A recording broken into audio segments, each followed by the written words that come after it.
नमस्कार, आप देख रहे हैं वीके न्यूज और मैं हूं आपके साथ मयंक गौड़। भारत और अमेरिका यूं तो दशकों से रणनीतिक पार्टनर्स हैं, लेकिन बांग्लादेश में होने वाले चुनावों को लेकर दोनों देश आमने सामने आ गए हैं।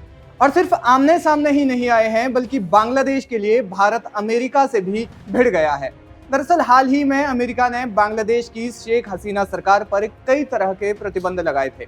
इन प्रतिबंधों पर भारत ने अमेरिका से कह दिया कि जिस तरह से शेख हसीना सरकार को अस्थिर करने के लिए अमेरिका कई सारे कदम उठा रहा है, वो भारत की सुरक्षा के साथ साथ पूरे दक्षिण एशिया की सुरक्षा के लिए सकारात्मक नहीं है। अमेरिका का ये कदम देश की सुरक्षा पर कई तरह के दुष्प्रभाव डाल सकता है। बांग्लादेश में होने वाले चुनावों में अमेरिका खूब दिलचस्पी दिखा रहा है और सूत्र बताते हैं कि अमेरिका की इस दिलचस्पी से भारत खुश नहीं है। अब अगले 3 हफ्तों में भारत और बांग्लादेश दिल्ली में G20 सम्मेलन के तहत एक ही मंच साझा करने वाले हैं, जिनमें किन विषयों पर चर्चा होगी ये देखना अहम होगा। भारत के विदेश मंत्रालय की ओर से एक चौंका देने वाला खुलासा हुआ है। विदेश मंत्रालय का कहना है कि यदि बांग्लादेश में जमाते इस्लामी को चुनाव में रियायत दी जाती है तो वहां कट्टरवाद फैल जाएगा, और अगर वहां कट्टरवाद फैला तो भारत के लिए जितना खतरनाक होगा, ये उतना ही खतरनाक अमेरिका के लिए भी साबित हो सकता है। कई सूत्रों से खबर है कि अमेरिका बांग्लादेश के चुनावों में जमाते इस्लामी को आगे बढ़ाने की कोशिश कर रहा है, जो एक मित्र राष्ट्र की दृष्टि से अच्छा कदम नहीं है।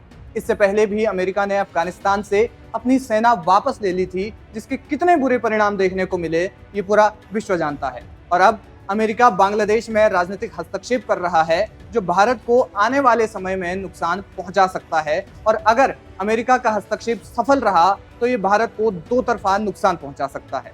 अमेरिका ने जब से बांग्लादेश की राजनीति में हस्तक्षेप किया है, तब से उसने जमात को एक राजनीतिक संगठन के तौर पर दिखाने की कोशिश की है। लेकिन भारत के खुफिया सूत्रों का कहना है कि जमात को पाकिस्तान के भी कई संदिग्ध संगठनों से समर्थन मिल रहा है, जो सीधे तौर पर आतंकवाद को बढ़ावा दे सकता है। यही कारण है कि भारत के विदेश मंत्रालय ने भी बाइडेन सरकार से इस मामले में कई बार बातचीत की है और वर्तमान की स्थिति के साथ साथ भविष्य में पड़ने वाले कुप्रभावों पर भी बात करते हुए इस मसले से दूर रहने की बात कही है। कुल मिलाकर कहा जाए तो अमेरिका भारत के पड़ोसी देश में राजनीतिक हस्तक्षेप खुलकर कर रहा है और पड़ोसी देश में अशांति फैलाने की कोशिश कर रहा है। अब अगर ये मामला यहीं शांत नहीं हुआ तो भारत और अमेरिका इस मुद्दे पर खुलकर आमने सामने हो सकते हैं। वीके न्यूज, राष्ट्र के नाम।